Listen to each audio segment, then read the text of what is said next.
लड़की हूँ, लड़की हूँ, लड़की हूँ। गूंगों के बीच में गूंगा हो जाएगा। अरे गूंगों के बीच में गूंगा हो जाएगा। तू तो शोर मचा सकता है, ये हाकिम जरा ऊंचा सुनता है। दूसरी ओर महिला बाल विकास मंत्री, जिन्हें मेरे ख्याल से केवल राहुल गांधी ट्रोल मिनिस्टर बनाया जाना चाहिए, तो वो स्मृति ईरानी जो पूछती है कि क्या महिलाओं में, कांग्रेस की नेत्रियों में ये दम है कि जिन महिलाओं के खिलाफ में कुछ हो रहा है उसके लिए आवाज उठाएं। हम कहना चाहते हैं कि ये मंच ये सबूत है कि कांग्रेस पार्टी हमेशा से महिलाओं के अधिकारों के लिए लड़ी है और लड़ती रहेगी। भाइयों और बहनों, आप सभी से मैं घड़ी के 3 मिनट मांग रही हूं। जब तक मैं आपके बीच में अगले 3 मिनट में अपनी बात रखूंगी, भारत के कोने कोनों में लगभग 150 पुलिस थानों में महिलाओं के खिलाफ हो रही हिंसा के लिए अपराध दर्ज किए होंगे।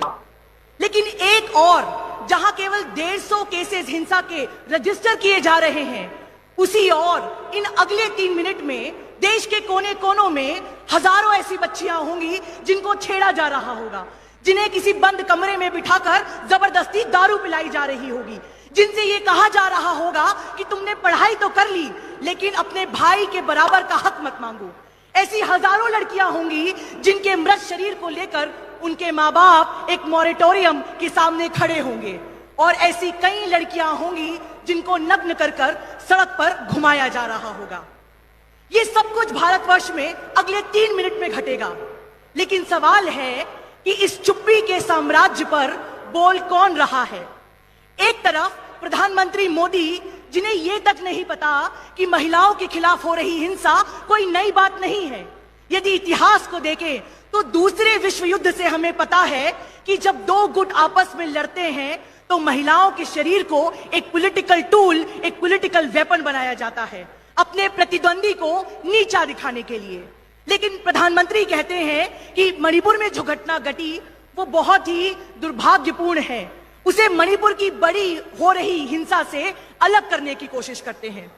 दूसरी ओर महिला बाल विकास मंत्री, जिन्हें मेरे ख्याल से केवल राहुल गांधी ट्रोल मिनिस्टर बनाया जाना चाहिए, वो कहती हैं कि मुख्यमंत्री जी से मेरी बात हो गई, सब कुछ चंगा सी। मैं उन स्मृति ईरानी जी से पूछना चाहती हूं कि क्या आपको लगता है कि इस देश में महिलाओं के मुद्दे जो हैं वो एक बास्केटबॉल पे चल रहे किसी खेल की तरह है कि जब विपक्ष आपके सामने महिलाओं का कोई मुद्दा लेकर आए तो आप उसको बास्केटबॉल समझकर कोर्ट के दूसरी ओर फेंक दें और कहें कि पूछिए बिहार में क्या हो रहा है, देखिए छत्तीसगढ़ में क्या हो रहा है, लेकिन इस मुद्दे पर बात करने के अलावा सारी जगह बात करें। यदि हम अमेरिका में देखें तो जॉर्ज फ्लॉयड की मृत्यु के बाद जब ब्लैक लाइव्स मूवमेंट चालू हुआ तो कई लोगों ने ये सवाल किया, कई लोगों ने ये बात उठाई कि ऑल लाइव्स मैटर, और ये एक बड़ा षड्यंत्र है दलितों और पीड़ितों की तरफ से ध्यान हटाने का, और यही मुहिम भारत में भी चल रही है। मैं आप सबसे कहना चाहती हूं कि इस चुप्पी के साम्राज्य को तोड़ने के लिए क्या आप साथ देंगे? क्योंकि कांग्रेस के पास इस चुप्पी को तोड़ने के लिए एक परंपरा है जो भाजपा के पास नहीं है। मैं एक आपको बहुत महत्वपूर्ण उदाहरण बताना चाहती हूं। क्या आप जानते हैं कि 8 अगस्त को जब अगस्त क्रांति दिवस मनाने का तय हुआ तो हमारे कांग्रेस पार्टी के सारे बड़े नेताओं को प्रिवेंटिव डिटेंशन में ले लिया गया, और 9 अगस्त जिसे हम क्रांति दिवस के रूप में मनाते हैं, एक नौजवान महिला अरुणा असफ अली ने न सिर्फ कांग्रेस की सेशन की अध्यक्षता करी लेकिन हमारा झंडा भी लहराया। तो हमारे पास वो एक परंपरा है जो आज श्रीनिवास सर, कृष्णा सर और यूथ कांग्रेस ने इस मंच पे भी दिखाई कि हम महिलाओं को, हम बहनों को बराबर का अधिकार देंगे। तो वो स्मृति ईरानी जो पूछती है कि क्या महिलाओं में, कांग्रेस की नेत्रियों में ये दम है कि जिन महिलाओं के खिलाफ में कुछ हो रहा है उसके लिए आवाज उठाएं। हम कहना चाहते हैं कि ये मंच ये सबूत है कि कांग्रेस पार्टी हमेशा से महिलाओं के अधिकारों के लिए लड़ी है और लड़ती रहेगी।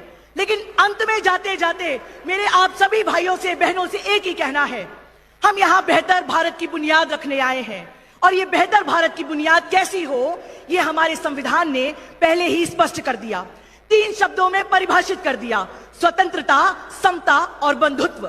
और ये समता की लड़ाई ना सिर्फ बहनों की है लेकिन आपकी भी है। तो मैं कुछ कविता आपके सामने पढ़ना चाहूंगी जो मेरा आज आपके लिए संदेश है। मेरा संदेश है, शोर मचा, तो जब मैं आपकी तरफ इंगित करूंगी, हॉल में जोर से आवाज आना चाहिए। एक साथ आपको क्या कहना है? जब मैं आपकी तरफ इंगित करूंगी, शोर मचा। अरे धीमे धीमे क्या कहता है, शोर मचा, ये हाकिम जरा ऊंचा सुनता है। गूंगों के बीच में गूंगा हो जाएगा। अरे गूंगों के बीच में गूंगा हो जाएगा, तू तो शोर मचा सकता है।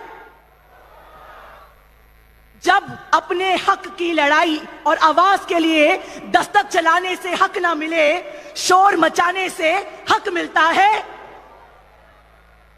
देखिए, हम सबको केवल एक ही चीज ध्यान रखना है कि यहां पे उपस्थित युवा कांग्रेस का हर एक सिपाही यदि ये तय कर ले कि हम डरेंगे नहीं, हम लड़ेंगे, हम जीतेंगे और शोर मचाए, तो मुझे लगता है कि आज श्रीनिवास सर और कृष्णा सर ने जो बेहतर भारत की बुनियाद का सपना यहां देखा है, जो मेरे नजर में 2 लाइनों में परिभाषित हो सकता है श्री रविंद्रनाथ टैगोर की पंक्तियों में कि where the mind is without fear and the head is held high. एक ऐसा देश जहां मेरा शीश झुके नहा, जहां मेरे कंधे लटके नहा, जहां मेरी आंखों से आंसू ना बहे, जहां मैं भी एक लड़की लड़ पाऊं। एक ऐसी बेहतर भारत की बुनियाद हम सबको मिलकर गढ़ना है। बहुत बहुत धन्यवाद। जय हिंद, जय भारत। लड़की हूं, लड़की हूं, लड़की हूं।